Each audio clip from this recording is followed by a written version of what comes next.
Doutor Marlon, acaba de cair uma notícia aqui, publicada inclusive pelo Aguirre Talento, na nossa página do UOL, e que tem a ver com o julgamento no Supremo Tribunal Federal em relação à tentativa de golpe no nosso país, novidades em relação a isso.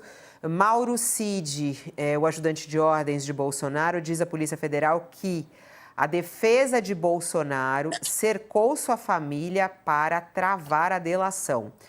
O tenente-coronel revelou detalhes à Polícia Federal sobre a pressão de advogados do ex-presidente Jair Bolsonaro sobre seus familiares para tentar impedir o andamento do seu acordo de delação premiada e obstruir as investigações sobre o plano de golpe que resultaram em uma denúncia na PGR contra Bolsonaro. No seu depoimento, Mauro Cid relatou diversos episódios de abordagem dos advogados à sua esposa, Gabriela, à sua mãe e também em uma das suas filhas, de 14 anos. O objetivo era convencê-lo a trocar a equipe de defesa para não levar adiante a sua delação premiada. De acordo com o tenente-coronel, essas ações foram feitas pelos advogados Fábio Van Garten e Paulo Cunha Bueno, que estavam formalmente constituídos na defesa de Bolsonaro, e também por Eduardo Knutz, que atuou em conjunto com esse grupo, apesar de estar constituído em outra defesa. Ele está na defesa do coronel Marcelo Câmara. E nas declarações de Mauro Cid, no seu depoimento, ele diz o seguinte, abre aspas, Fábio Van Garten, Paulo Bueno e Luiz Eduardo e Knutz tentavam convencer meus familiares para que trocasse a defesa técnica. Essas informações foram prestadas por Cid à Polícia Federal em um inquérito aberto depois que o advogado Eduardo Knutz apresentou nos autos uma petição dizendo ter conversado com Mauro Cid por meio de uma conta falsa no Instagram e apontando que por isso o tenente-coronel teria violado os termos de sua colaboração. O ministro do Supremo, Alexandre de Moraes, porém, entendeu que Knutz confessou ter praticado atos de obstrução de investigação por meio de uma tentativa de contato com o delator e mandou a Polícia Federal abrir um inquérito. Bom, a gente vê aí que essa história vai ganhando cada vez mais novos episódios e muito graves, né? Nesse caso agora, Dr. Marlon Reis, a gente vê aí Mauro Cid, que fez uma delação premiada, ele falando que houve uma tentativa dos advogados de Bolsonaro a pressionarem seus familiares para que anulasse a sua delação. Qual é a gravidade disso, em primeiro lugar, do ponto de vista jurídico? E também, que consequência isso pode ter para o próprio Bolsonaro? Bom, se ficarem comprovadas essas novas denúncias aí do Mauro Cid, o que acontece, a previsão legal para isso no Código de Processo Penal é expressa, prisão preventiva. O que acontece é que no curso do processo, ninguém, a princípio, pode ser preso até o tal trânsito em julgado. Isso nós sabemos. É típico da nossa democracia. A questão é que existem proteções, cautelas processuais para fazer com que o processo possa atingir o seu objetivo. Se o réu tenta fugir, por exemplo, é possível a prisão preventiva. Mas se ele, por qualquer meio, tenta interferir para atrapalhar, para atravancar ou para produzir efeitos negativos na marcha do que se chama de instrução processual, que é a produção de provas, a consequência legal para isso é a prisão preventiva. Fica preso durante o processo para evitar que isso se concretize. Então, é preciso respeitar o processo. E o processo, ele não é indefeso. Existem mecanismos legais para a proteção do processo judicial. Então, se ficar comprovado o que foi dito por Mauro Cid, é possível, sim, que o Supremo aprecie um eventual pedido de prisão preventiva. É para isso que existe essa providência. Alguém que tenta interferir na marcha do processo, tenta interferir na instrução processual, pode ser detido. Aí tem um detalhe importante, né? Porque o Mauro Cid disse que a abordagem aos seus familiares para tentar deter a delação foi feita por dois personagens, o advogado Paulo Costa Bueno e o ex-secretário de comunicação do Bolsonaro, o Fábio Weingarten, que também é advogado e que atuava como advogado em nome dele, né? O que eu lhe pergunto é, o Alexandre de Moraes mandou, inclusive, a Polícia Federal ouvir esses dois personagens.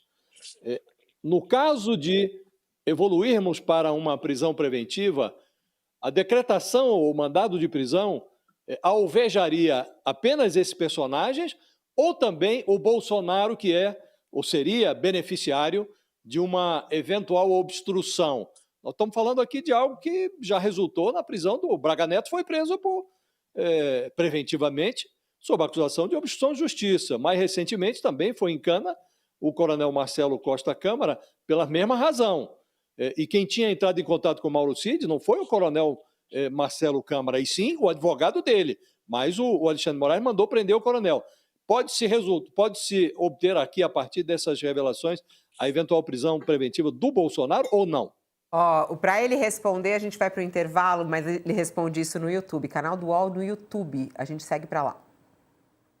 Vai lá. O senhor falou que cabe aí uma eventual prisão. Prisão de Bolsonaro nesse caso?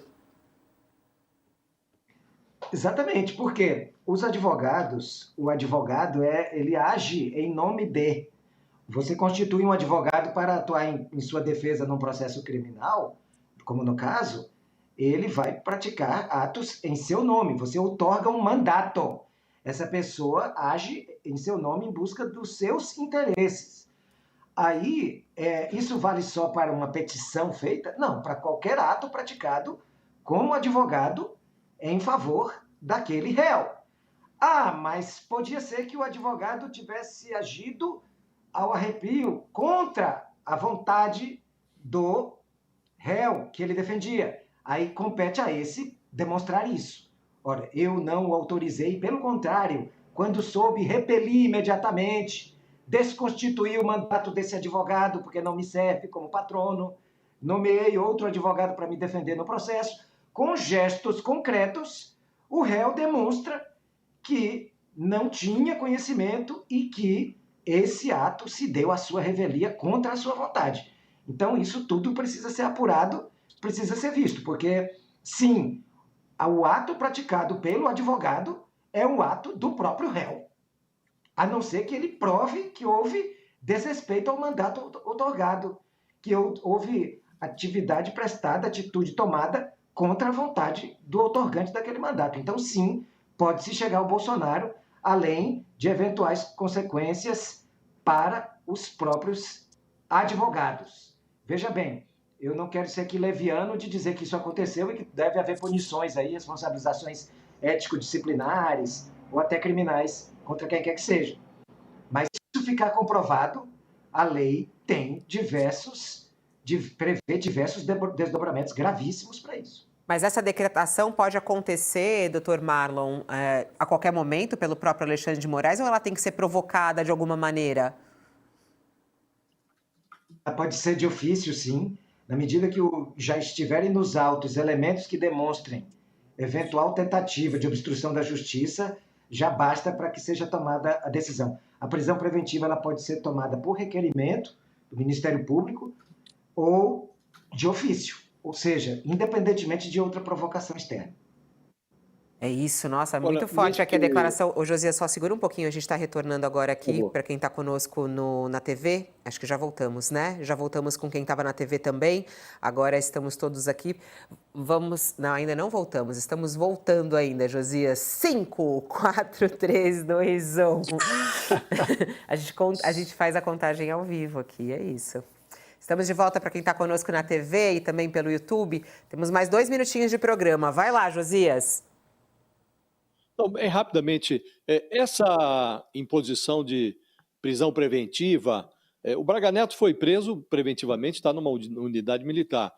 Pelas gradações previstas no Código de Processo Penal, isso poderia ser uma prisão domiciliar com tornozeleira, ou tem que ser, caso se comprove a interferência no processo, a tentativa de obstruir o processo, teria que ser a prisão numa unidade prisional, num quartel e tal. Pode ser em casa, não?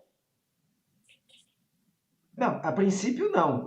A prisão domiciliar é uma exceção que é reservada especialmente para casos que envolvem questões de saúde, especialmente.